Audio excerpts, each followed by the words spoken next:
Hey everyone, welcome to the Unemployed Millionaire Show. This is Matt Morris with part 2 of our closing series here. And so if you haven't watched part 1, definitely go back, watch the previous episode, and where I talk about the psychology of closing in network marketing. What we're talking about here is, on this show, it's going to be a quick one just to talk about the framework of handling objections. And so here's the attitude. I covered this in the last show. This is one of the key points, is no emotional attachment. See, you are the president and CEO of your own multi-million-dollar enterprise. That's got to be your attitude. You've got to have a level of confidence that you are going to be successful with or without any one person that says no to your business. The fact is, your dream for what you want in your life has to be bigger than any person's objection. Okay? So here's the other thing, is I'm going to give you this framework for handling objections, but what I want you to realize is this is a sorting business versus a selling business. At our with my company, we do a trip once a year. They take all the top leaders. We were in Monte Carlo last year,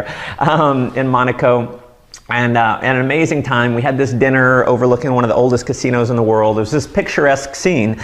And I just thought, there's so many people that I've gone through that have told me no year after year after year. I've gotten no's and no's and no's. Still today, I'm still aggressively building my business. I still get rejected. It's just part of the game. But I thought, I wonder, let me go talk to the other leaders, the top producers in our company. And I started asking them, what was your objection when you saw this opportunity? What was your objection? Was it time, money, spouse? What was the objection? And I went and asked about 10 different leaders, and of all 10, 100%, not one of them had an objection. They said, when I saw it, it clicked and I joined. So the people who are going to build your business to the top, they're usually the ones, they're just going to see it. So having said that, let me give you something that can increase your numbers. When someone gives you an objection, you want to have the attitude of, you don't care. Okay? You're not trying to sell them. If they get that you're trying to sell them, they're less likely to enroll. See, you've got posture. This is your business. And so when they say, let's just say whatever the objection is, I don't have the money. We'll cover exactly what to say for that in another episode, but here's the framework, is as soon as they say, I don't have the money, you're going to say something to this effect. You want to basically verify that it's a legitimate objection, because you don't care either way. You've got posture. So someone says they don't have the money. I say, you know what, John? Totally hear what you're saying, but tell me this. Is it really that you don't have the money, or is that just your polite way of saying no? Because it's totally cool either way. Okay? So what did I just do? I just kind of disarmed him.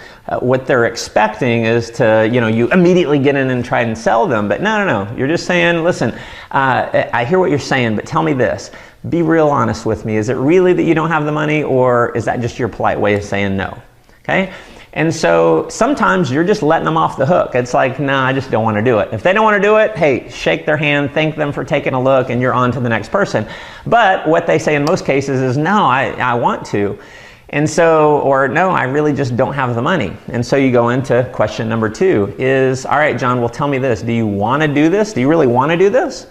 And have him convince you that he wants to do it. Okay? It's not you convincing him that he needs to do it. It's him now convincing you that he wants to do it. And so he says, yes, I do.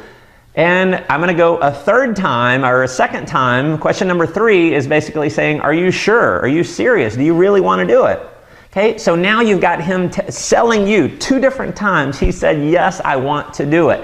So once he has effectively sold you on the fact that he wants to do it, then your only job is to be a consultant. It's now you get in and you help him figure out a way to get started, to come up with the money, to work through whatever it is that's holding him back, because he's told you he wants to do it. So your job is now just to help him do it. You want to do what's in his or her best interest. It's not about you getting the sale. It's about you helping that person. And so I just believe if you come from a standpoint of you being a servant leader, you helping someone doing what's in their best interest, not your best interest, that's what causes people to be attracted to you. That's what that is being a true leader. So other things that you can say in overcoming, just kind of a framework, you can use feel, felt, found. It's sales 101. So, they don't have the time. You know what? I know exactly how you feel. I felt the same way. here's what I found out. And then you tell a story. You tell your perspective on it. That can be very, very effective. Maybe they don't have the money. Maybe that wasn't your issue. But you can say, you know what? I know exactly how you feel. My buddy Mary, my friend Mary, she felt the same way. But here's what she found out, is if she didn't come up with the money, she'd never have any money. So she came up with the money fast. She got started. She made all her money back. Now she's making an extra, you know, however she's doing in the business. And so feel, felt, found can be another great way. Another way that you can overcome objections, someone doesn't have the time, money, spouse, whatever it is, and you say, you know what, I know how you feel. It reminds me of my friend John. So whoever the top leaders are in your company, they need to become your friends. You need to know their story. And if you know other people's stories, you can relate to the people that you're talking to. So if someone doesn't have the time, I have my standard answer where a story that I'll tell is, you know what, that reminds me of my friend David. David was very successful. He was a doctor. He was working almost 60 hours a week, but he realized if he didn't come up with some extra time to build some passive residual income, he'd never get free. He'd never have any time. So he plugged in, he hit the top rank in our company in about 10 months. And, you know, that's financial freedom. And so, you know, I can just tell that story. So that's a basic objection framework for you. A few different ways that you can handle it. Again, remember, it's a sorting business versus a selling business. So I appreciate you tuning in. Make sure you are subscribed to my YouTube channel. If you've got a question for me, shoot me an email over to askmatt@mattmorris.com. Also, make sure you pop over to mattmorris.com, put in your name and email address, and I'll send you out my 7 Secrets to 7 Figures program.